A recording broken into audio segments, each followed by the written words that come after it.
Cette signalisation m'interdit le stationnement. Vraie réponse A, faux réponse B.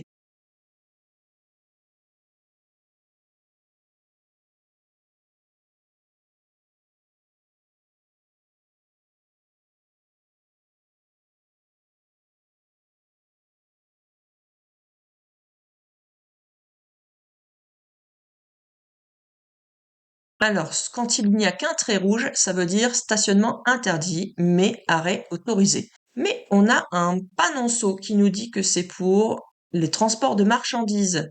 Et nous, si on nous dit rien de particulier, on est un véhicule léger de tourisme. Donc cette signalisation ne m'interdit pas de stationner puisque ça ne me concerne pas. Donc réponse B.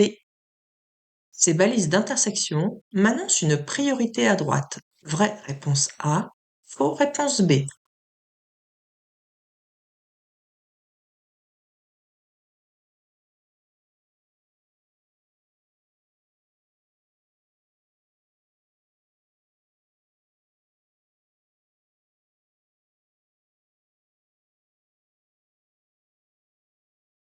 Alors les balises d'intersection, avec l'anneau rouge, on les trouve surtout en campagne, un peu en agglomération des fois, mais c'est plus rare, surtout en campagne. C'est pour pouvoir détecter au loin qu'il y a une route qui arrive sur le côté. Mais ça ne nous donne en aucun cas la règle de priorité de passage. Après, c'est à nous d'observer. Et là, qu'est-ce qu'on peut voir? On peut voir le panneau céder le passage à l'envers, ainsi que le marquage au sol. La preuve que ça ne nous annonce pas toujours une priorité à droite. Donc, on ne connaît pas la règle de priorité de passage. Réponse B.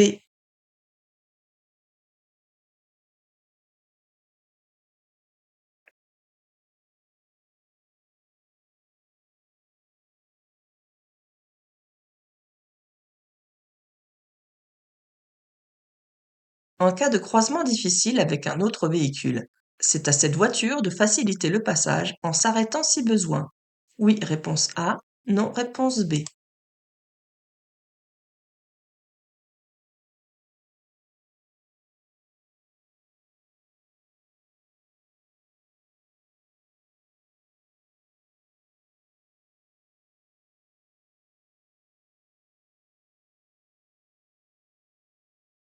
On a pu voir sur la vidéo que la voiture était en descente. Et quand il y a un croisement difficile, ça veut dire qu'il y en a un des deux qui doit s'arrêter. Et donc, c'est celui qui descend qui s'arrête. Pourquoi? Parce que c'est plus facile de redémarrer en descente. Il suffit de lâcher le frein et la voiture repart toute seule. Que de redémarrer en côte, trouver le point de patinage ou avec le frein à main, c'est beaucoup plus compliqué. Et encore pire si on est chargé. Donc, pour des raisons de facilité, c'est celui qui monte qui est prioritaire pour éviter de faire un démarrage en côte.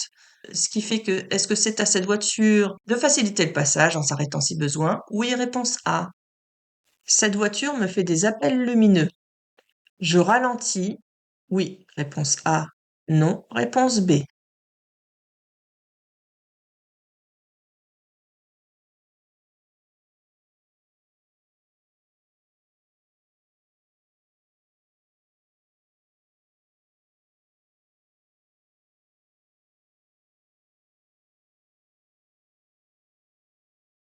Alors, souvent, quand les gens font des appels lumineux, c'est soit pour prévenir qu'il y aura la police ou la gendarmerie plus loin, même s'ils ne sont pas censés le faire, mais c'est comme ça.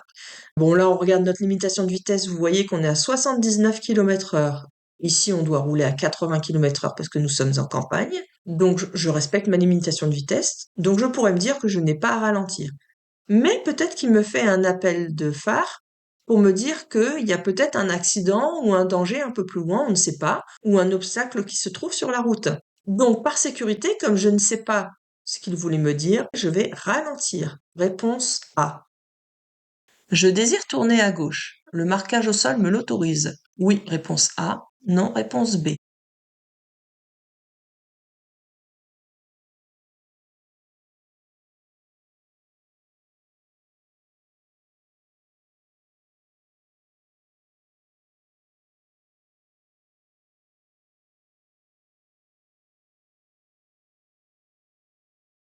On regarde toujours la signalisation qui est de notre côté. Quand c'est de l'autre côté, c'est pour ceux d'en face.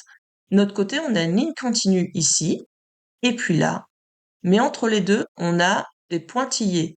Ça veut dire qu'on a le droit de la traverser pour tourner justement, par exemple, à gauche. Donc, je peux tourner à gauche, c'était réponse A. Je peux stationner dans l'emplacement A, B.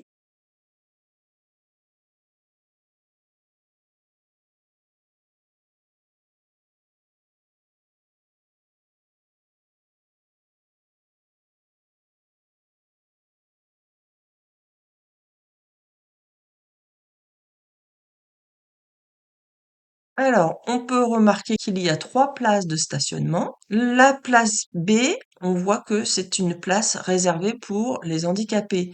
Donc, quand on dit handicapés, c'est ceux qui ont le macaron certifiant du handicap, hein. Uniquement ceux-là peuvent bénéficier de cette place-là. Moi, je dois me stationner dans la place A. Réponse A. Dans ce véhicule de 7 places, je peux transporter jusqu'à 6 passagers. Réponse A. 7 passagers. Réponse B.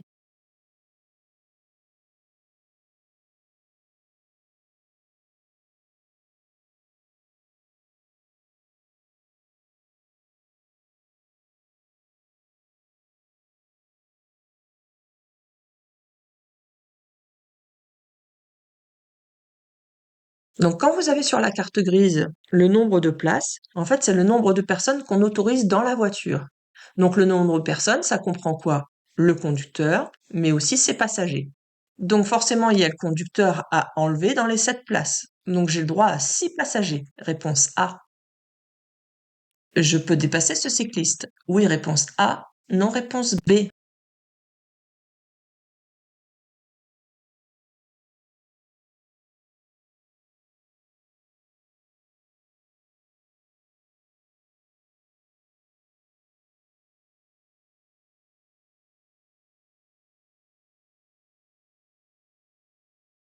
Alors, il y a 2 grandes raisons pour lesquelles vous ne pouvez pas dépasser ce cycliste. Est-ce que vous les avez vues? La première, vous avez un véhicule là, vous voyez, elle a les feux stop qui sont allumés, donc le conducteur a le pied sur la pédale de frein, mais il va peut-être lâcher le frein dans quelques secondes, au moment où on sera à ce niveau-là. Et on peut voir qu'il a les feux de recul d'allumés. Donc là, les 2 feux blancs, ce sont les feux de recul. Ça veut dire qu'il a enclenché la marche arrière. Donc il est fort possible qu'il se mette à reculer d'un instant à l'autre. En plus de ça, j'ai pas beaucoup de largeur pour me dépasser. Ensuite, il y a aussi une autre chose, c'est que là, vous avez vu, il y a une portière qui est ouverte. Donc, le cycliste va forcément faire un écart à cause de la portière qui est ouverte. Donc, pour toutes ces raisons-là, un problème d'espace latéral pour faire les 1 mètre de largeur, ça va être très compliqué. Un véhicule qui risque de reculer, la portière qui s'ouvre, donc lui risque de faire un écart à cause des véhicules en stationnement. Pour toutes ces raisons-là, je ne peux pas dépasser. Donc, c'était réponse B. J'ai enclenché la position neutre sur mon véhicule. Oui, réponse A. Non, réponse B.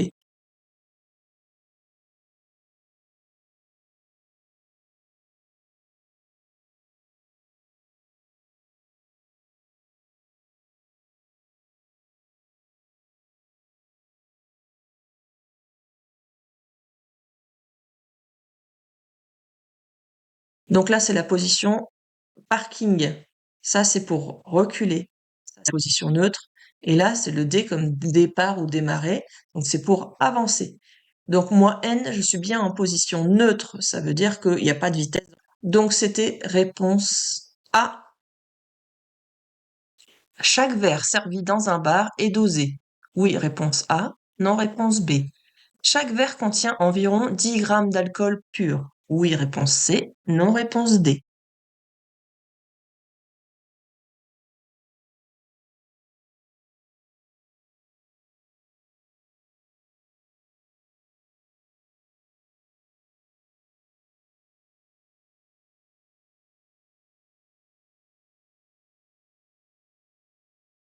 Chaque verre servi dans un bar est en effet dosé.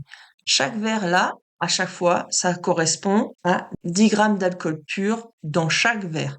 Mais alors attention, ça ce sont justement les doses barres. Les doses à la maison, on n'aura pas forcément le même verre et on mettra pas forcément la même quantité d'alcool dedans.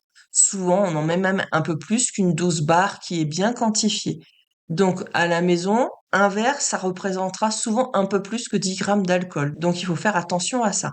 Donc c'était réponse A et C. un airbag se déclenche automatiquement en cas de choc violent? Oui, réponse A. Non, réponse B.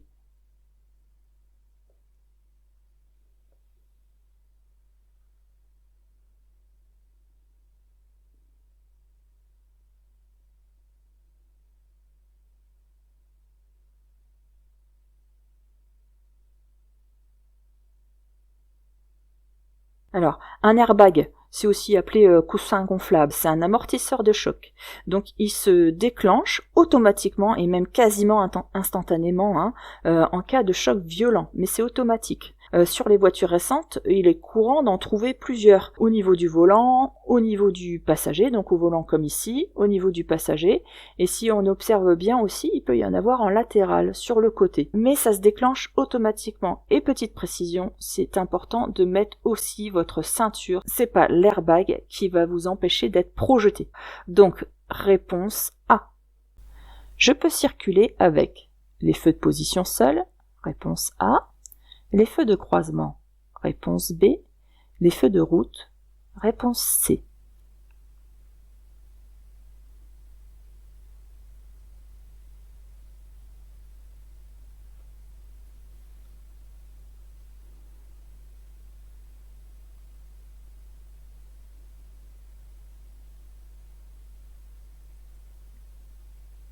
Ici, nous sommes en agglomération. On voit bien les trottoirs avec plein de maisons sur les côtés. Donc là, il n'y a pas de doute, on est vraiment en agglomération. Donc on va tout de suite observer si on a de l'éclairage, parce que c'est la règle pour les feux de route. Il y a de l'éclairage, donc je n'ai pas le droit d'utiliser mes feux de route. Donc déjà, ça, on règle assez, on oublie. Ensuite, est-ce que j'ai le droit d'utiliser mes feux de position seuls?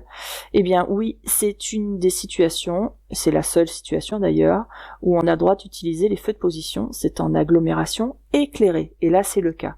C'est pas l'idéal, hein, mais on a le droit.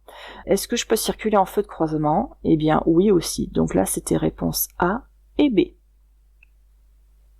Chaque année, les accidents mortels dus à des conducteurs en état d'ébriété font environ 500 victimes, réponse A, 1000 victimes, réponse B, 1500 victimes, réponse C, 2000 victimes, réponse D.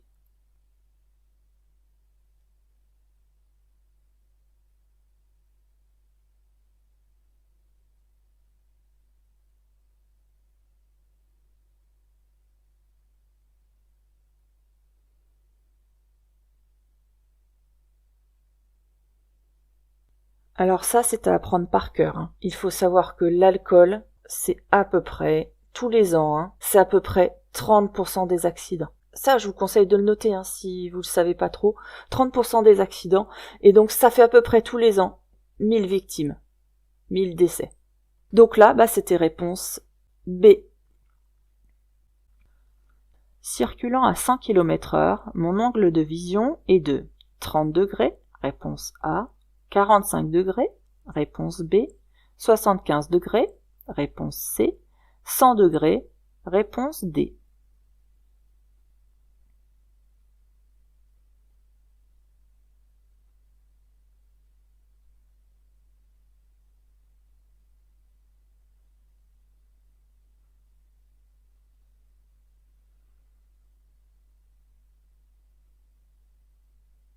Donc, lorsque je circule à 100 km/h, mon angle de vision, lui, est de 45 degrés. Et quand je suis à 130 km/h, donc encore plus vite, là, ça va diminuer carrément à 30 degrés. Ça, c'est des chiffres à apprendre, hein. Vous devez apprendre vos angles de vision quand vous êtes à chaque limitation de vitesse, c'est-à-dire à 50 km/h, à 80 km/h, à 90 km/h, à 100 km/h, à 110 et à 130. Apprenez-les par cœur, parce que je sais qu'on m'a posé la question des fois, dans les petites questions, dans les commentaires en dessous des vidéos YouTube. Là, il faut les apprendre à chaque limitation de vitesse, comme ça vous serez tranquille. Donc là, à 100 km/h, mon angle de vision est à 45 degrés. Réponse B. L'autopartage nécessite d'avoir le permis. Oui, réponse A. Non, réponse B. Permet d'utiliser des voitures en libre service. Oui, réponse C. Non, réponse D.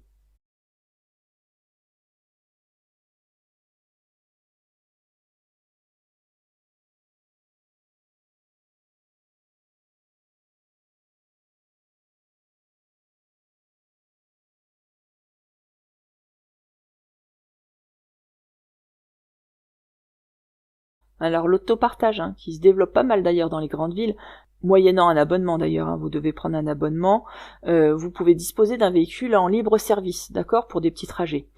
C'est comme une location de voiture, mais de courte durée, d'accord. Mais avant de pouvoir effectuer votre adhésion et réserver sur Internet, vous devez évidemment être en possession de votre permis B. Donc la réponse c'était A et C. Dans cette zone de rencontre, tout type d'usager est autorisé à circuler. Oui, réponse A. Non, réponse B. La vitesse est limitée à 20 km/h. Oui, réponse C. Non, réponse D.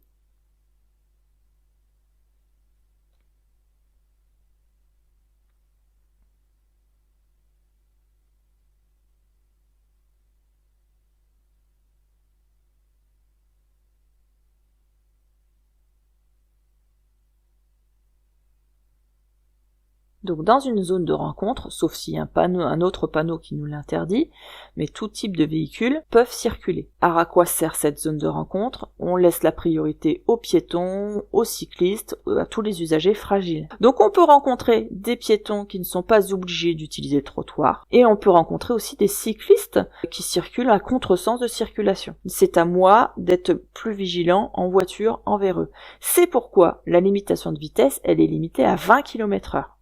Donc, dans cette zone de rencontre, tout type d'usager est autorisé à circuler. Oui, réponse A. La limitation de vitesse est limitée à 20 km/h. Oui, réponse C. J'allume les feux de détresse. Oui, réponse A. Non, réponse B.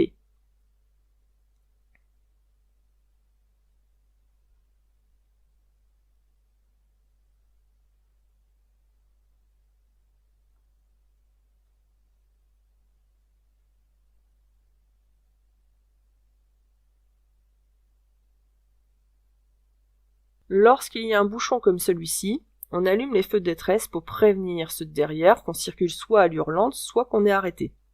Comme ça, celui de derrière peut adapter son allure et éviter de nous rentrer dedans. Là, c'est pas le cas, vous avez vu, il y a plein de véhicules déjà qui nous serrent derrière, et le bouchon il continue derrière aussi. Donc mes feux de détresse ne sont plus utiles, puisqu'ils sont déjà au courant, ils ont déjà adapté leur allure. Donc là, est-ce que j'allume les feux de détresse? Non, réponse B. Je les mets que si je suis le dernier de la file. Je peux être verbalisé si ma voiture fait trop de bruit. Le jour? Oui, réponse A. Non, réponse B. La nuit? Oui, réponse C. Non, réponse D.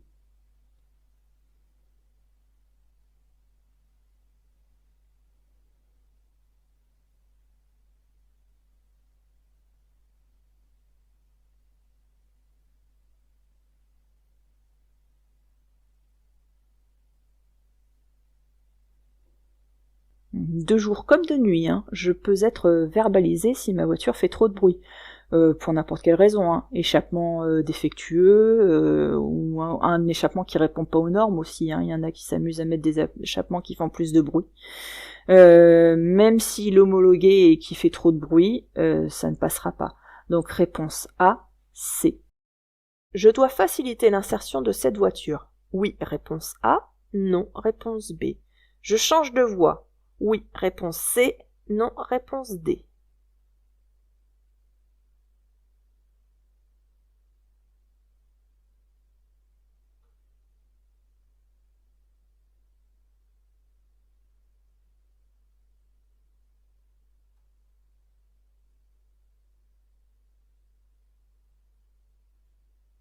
Alors, est-ce que je dois faciliter l'insertion de cette voiture-là? Est-ce que je dois lui laisser le passage? Non.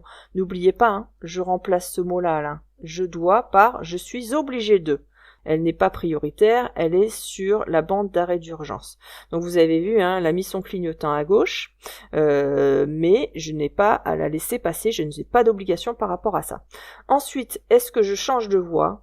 Oui, vous rappelez, on avait vu dans les vidéos précédentes aussi, dans les tests précédents, donc là ça fait une petite révision pour vous, c'est le fameux corridor de sécurité. À partir du moment où j'ai un véhicule qui circule très lentement sur la droite comme ça, ou qui est arrêté, c'est le cas, je dois, moi, m'écarter si c'est possible. Soit le long des pointillés parce que on me dépasse et que c'est pas possible, soit si je peux changer de voie, je change de voie. Là, personne ne me dépasse, donc en effet, je peux ici carrément m'écarter et changer de voie. Donc c'est la fameuse règle du corridor de sécurité. Est-ce que je dois faciliter? Non. Réponse B. Est-ce que je change de voie? Oui. Réponse C. L'aide au freinage d'urgence, AFU, est un système qui alerte le conducteur. Oui. Réponse A. Non. Réponse B. Aide le conducteur. Oui. Réponse C. Non. Réponse D.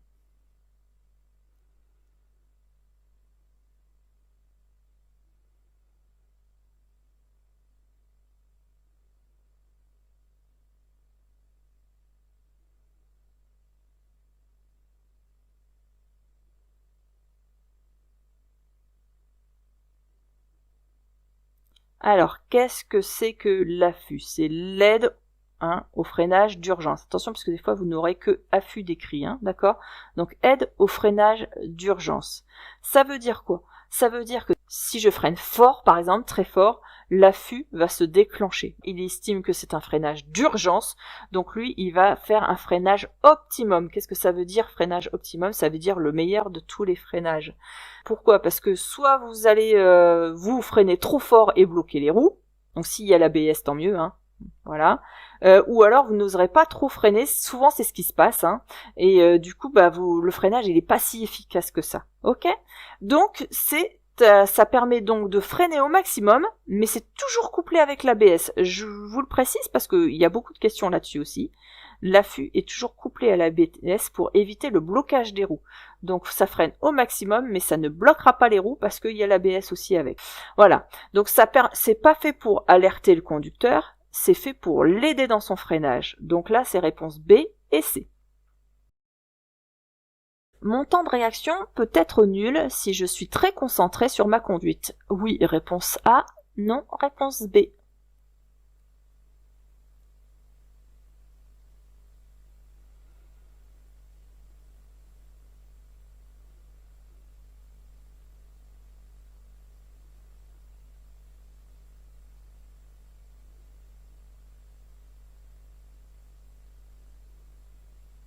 Le temps de réaction il est en moyenne d'1 seconde. Est-ce qu'on peut le réduire à 0 secondes? C'est la question en fait.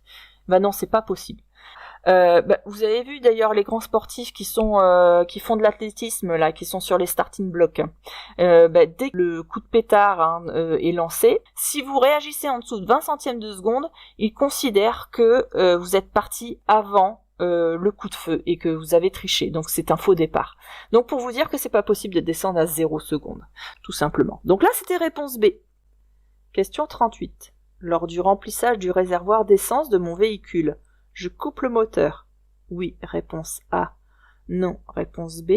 J'éteins ma cigarette. Oui, réponse C. Non, réponse D.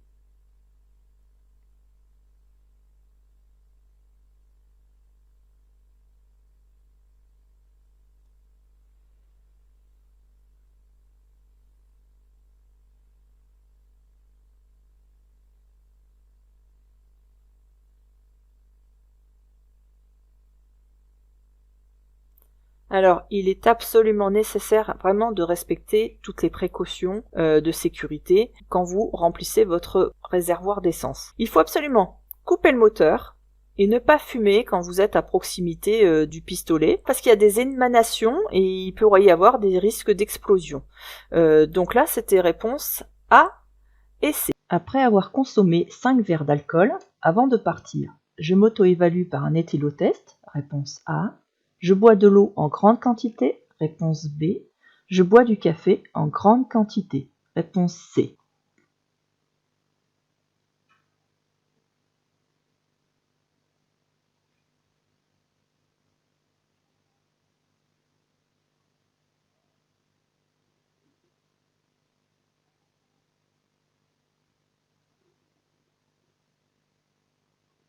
Si vous buvez de l'eau ou du café en grande quantité, ça ne va pas détruire du tout l'alcool. C'est le foie qui va l'éliminer et il lui faut plusieurs heures. Donc ici, on s'auto-évalue par un éthylotest, c'est la seule solution. Donc c'était réponse A. Cette signalisation m'informe que les barrières sont fermées. Oui, réponse A. Non, réponse B. Un train est à proximité du passage à niveau. Oui, réponse C. Non, réponse D.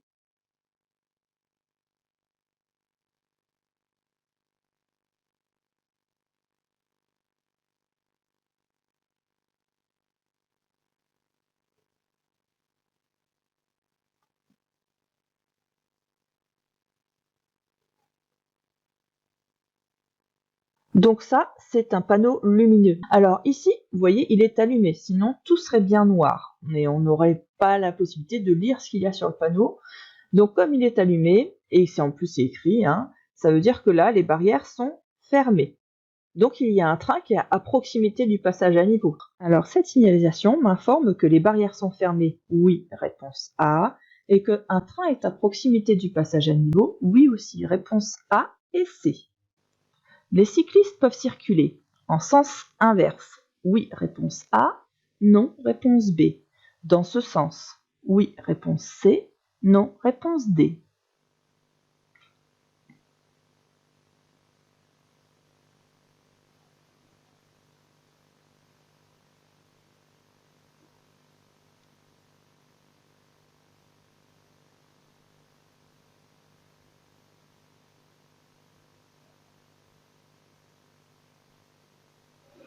Alors, qu'est-ce qu'on peut constater? On peut constater un marquage au sol avec, vous avez vu, des pointillés qui sont assez larges comme ça. Donc ça veut dire que ce sont des voies réservées. Il y a 2 voies réservées ici. Il y a une voie réservée pour ces cyclistes-là qui vont dans ce sens de circulation, c'est-à-dire comme moi.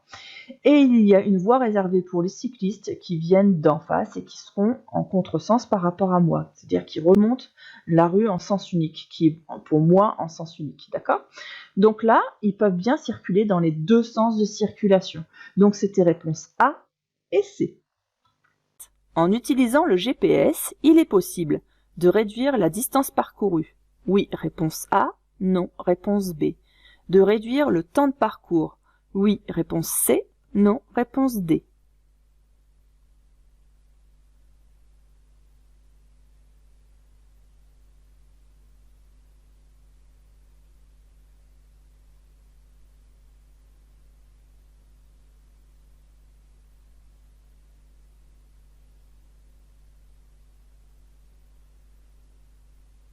Alors, le GPS, il nous permet de faire plein de choses.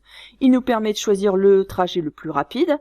Il nous permet aussi de choisir le trajet le plus économique, mais il nous permet aussi de choisir le trajet le plus court. Ce que je vous conseille pas forcément dans la réalité, parce qu'il est possible qu'il vous fasse passer par des toutes petites routes et vous allez augmenter votre temps si vous choisissez la distance la plus courte. Est-ce qu'il permet de réduire le temps de parcours? Alors oui aussi, surtout quand il y a le trafic info, qui là vous dit qu'il y a des bouchons ou un accident, et pour éviter de rester bloqué pendant plusieurs minutes, voire des heures des fois même, il va vous proposer un autre trajet qui sera plus court en temps, et donc là vous allez vraiment apprécier ça.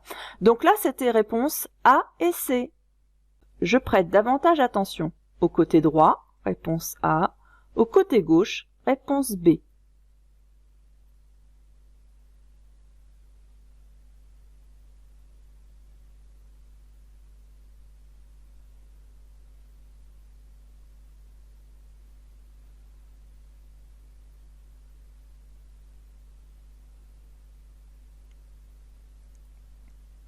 Alors qu'est-ce qui se passe? On arrive sur un feu rouge. Les véhicules en face, est-ce que ils sont dangereux, particulièrement dangereux? Non, ils circulent dans leur voie. Il n'y a pas de danger sur le trottoir qui fait qu'ils pourraient s'écarter là, ou du moins on voit rien. Par contre là, il y a un danger important. C'est que lui, il a mis son clignotant et il regarde, vous voyez, dans le rétroviseur pour voir s'il peut s'engager. Il est tellement concentré dans son rétroviseur que est-ce qu'il m'a vu? Est-ce qu'il va pas avancer encore de quelques centimètres pour voir un peu mieux? On ne sait pas. Surtout qu'en plus, ses roues sont orientées vers ma voie. Donc s'il bouge un tout petit peu, il sera tout de suite dans ma voie. Et là, c'est le risque d'accident.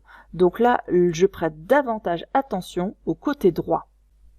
Pour faire descendre un passager, je m'arrête immédiatement. Sur le trottoir, oui, réponse A, non, réponse B. Le long du trottoir, oui, réponse C, non, réponse D.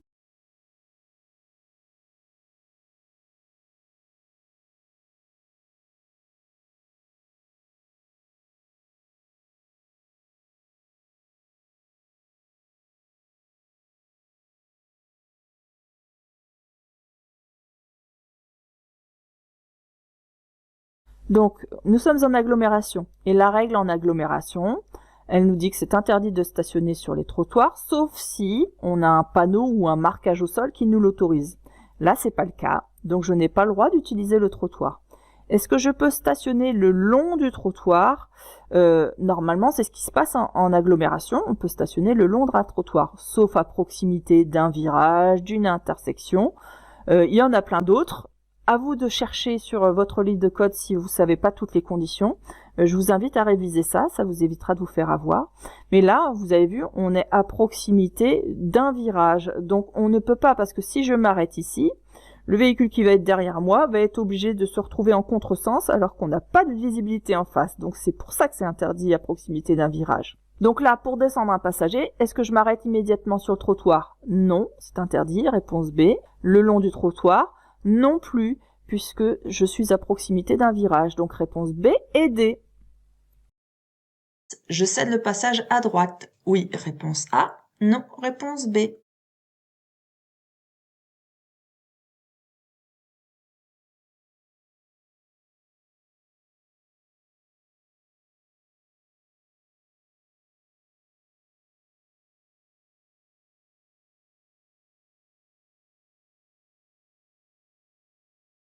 Qu'est-ce qu'on peut voir? On peut voir ici qu'il y a une camionnette qui est sur le bord droit. On a du mal à voir s'il y a un conducteur dedans. Et puis, on voit que là, l'herbe s'arrête, mais il n'y a pas de balise d'intersection. Il n'y a pas non plus de route réellement. Donc, en fait, là, c'est une sortie privée, c'est un chemin de terre. Donc, la route n'est pas goudronnée et il n'y a pas les fameuses balises d'intersection qui sont comme ici, d'accord? Donc, c'est pas considéré comme une route. Ce qui fait que cette camionnette-là n'est pas prioritaire. Donc, c'était réponse B. En cas de contrôle routier, je dois obéir à un ordre donné par un policier. Oui, réponse A. Non, réponse B. À un ordre donné par un gendarme. Oui, réponse C. Non, réponse D.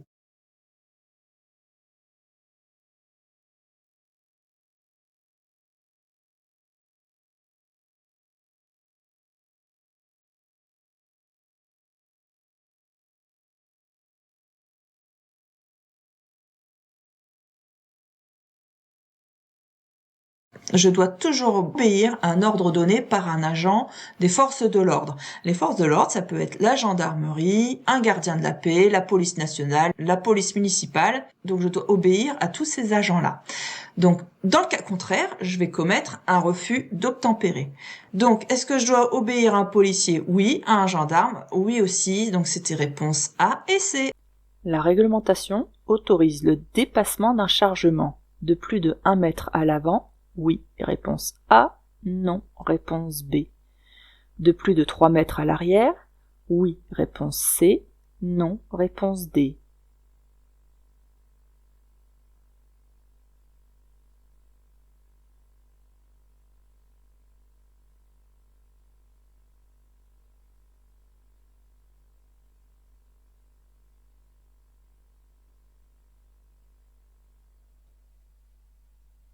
Pour savoir si on peut dépasser à l'avant, il y a une règle.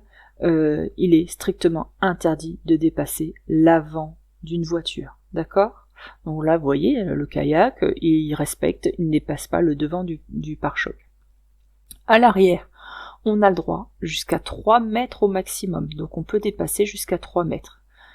Mais il y a une réglementation spécifique, c'est-à-dire que si on dépasse les 1 mètre par rapport à l'aplomb arrière du véhicule, si on dépasse les 1 mètre, on doit mettre une signalisation et qui est réfléchissante pour la journée et même lumineuse pour la nuit.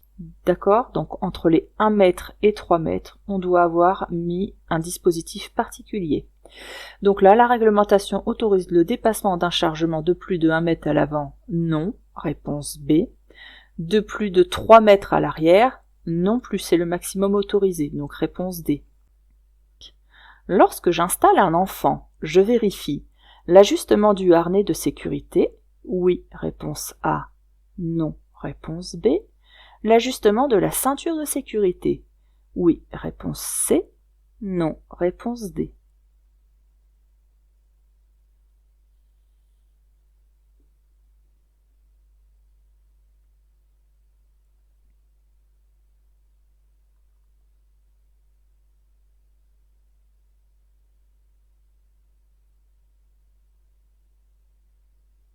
Donc lorsqu'on installe un enfant, toujours à l'arrière, si possible en priorité d'ailleurs, à l'arrière donc de votre véhicule, il y a toujours les deux choses à vérifier, c'est-à-dire l'ajustement du harnais de sécurité, donc là c'était oui réponse A, et l'ajustement aussi de la ceinture de sécurité, donc c'était réponse C aussi, A et C.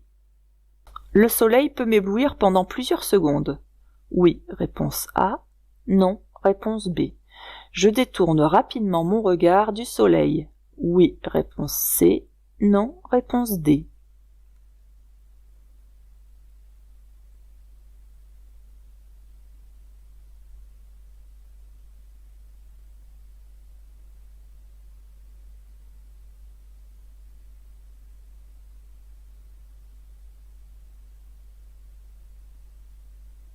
Alors qu'est-ce qui se passe lorsque vous êtes ébloui?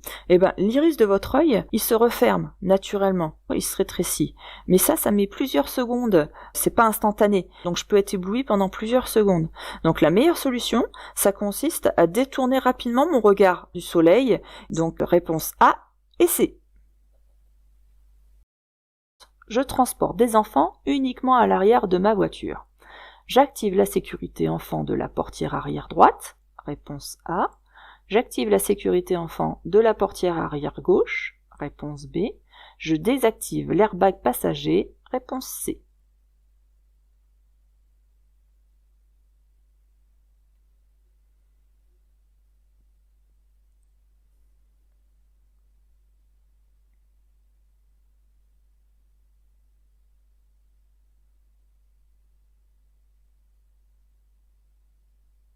Alors, quand on transporte des enfants, eh bien, il faut bloquer les deux portières, qu'ils soient installés du côté droit ou du côté gauche, qu'il y ait un ou plusieurs enfants, peu importe.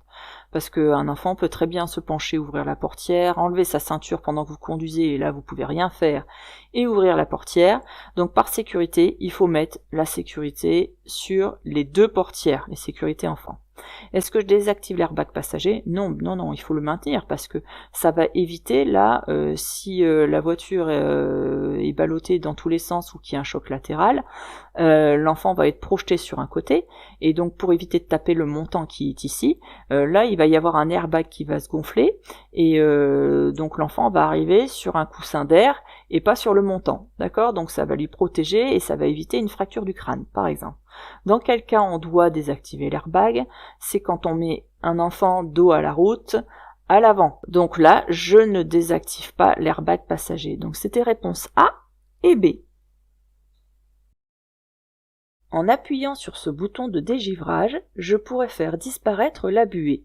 Sur le pare-brise avant, oui, réponse A, non, réponse B. Sur la lunette arrière, oui, réponse C, non, réponse D.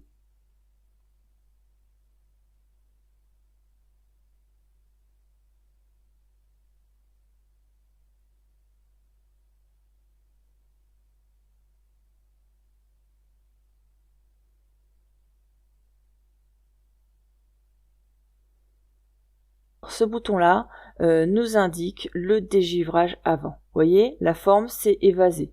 Donc ça, c'est pour celui-ci. Ok? C'est pour l'avant. Si ça avait été le dégivrage arrière, la forme elle est rectangulaire. Donc vous avez la même chose avec les petits symboles de flèche là. Ok? Mais à l'arrière. Donc là, évasé, comme ça, c'est l'avant. Donc en appuyant sur ce bouton de dégivrage, je pourrais faire disparaître la buée sur le pare-brise avant. Oui, réponse A. Sur la lunette arrière, Non, réponse D. Je tracte une caravane. Pour faciliter le croisement sur cette route étroite, je dois m'arrêter le premier. Oui, réponse A. Non, réponse B.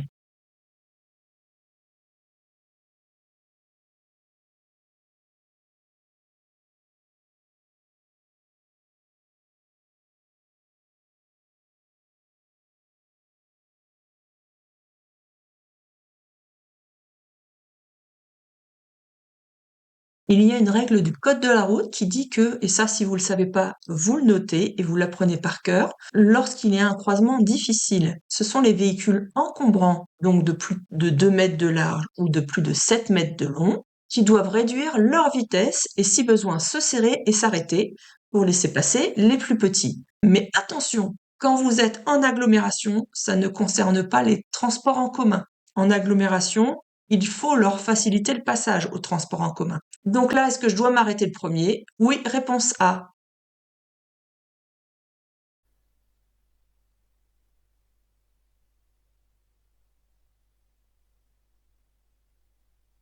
Par sécurité, il est préférable de m'écarter du piéton. Oui, réponse A. Non, réponse B.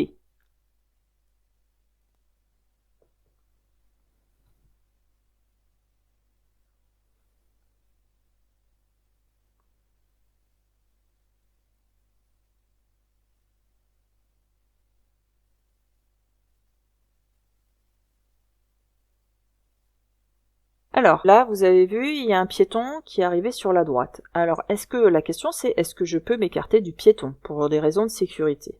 Alors je vais vous remettre la vidéo en arrière et regardez bien ce qui va se passer dans les rétroviseurs si on ne se fait pas dépasser.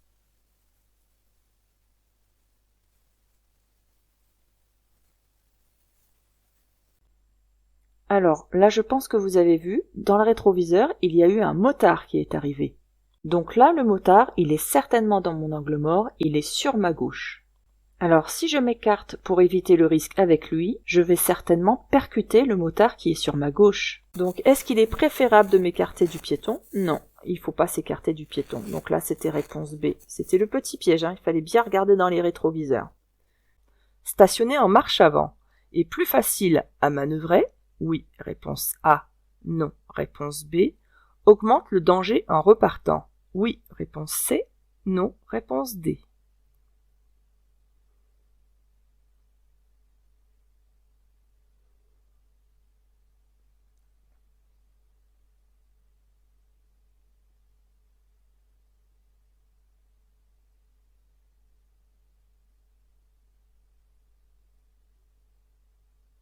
Alors, en effet, stationner, c'est plus compliqué. Je vous montre, je vous fais un petit dessin là. Vous voyez, vous avez les voitures en stationnement ici. D'accord, rangement en bataille. Donc, si vous voulez vous stationner dans cet emplacement-là, entre les deux véhicules, en marche avant, mais qu'est-ce que vous allez faire? Vous allez devoir vous écarter comme ça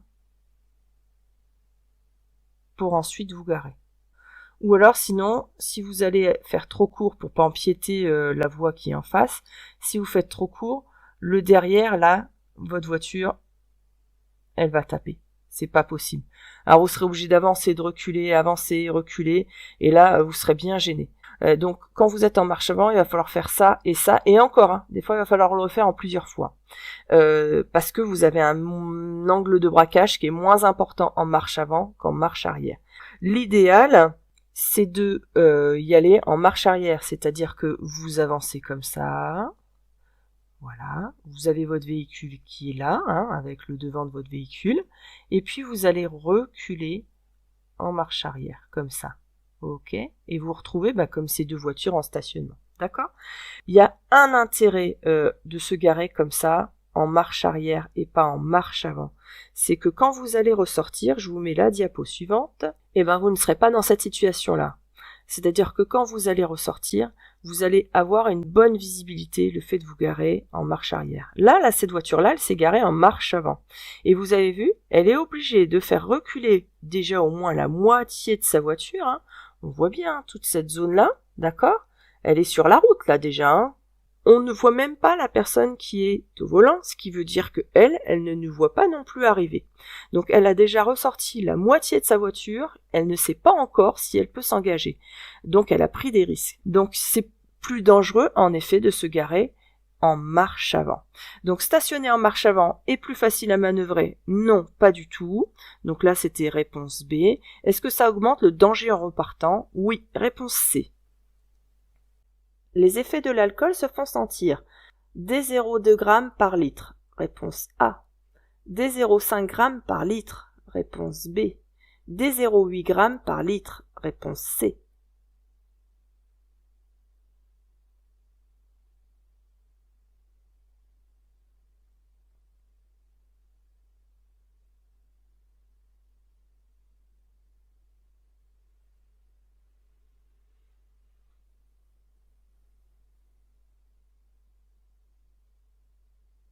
Alors il faut savoir que dès le premier verre, surtout pour les personnes de petits gabarits et pour les femmes, parce qu'elles ont un foie qui est moins important, dès le premier verre, il y a déjà un niveau d'attention, de concentration aussi, une résistance à la fatigue même aussi, qui est moins bonne, d'accord? Le champ visuel aussi commence à se réduire aussi. Et ça, un verre, ça correspond à peu près à 0,2. Donc là, c'était réponse A. J'effectue régulièrement le même trajet. Ma vigilance a tendance à augmenter, réponse A, à diminuer, réponse B.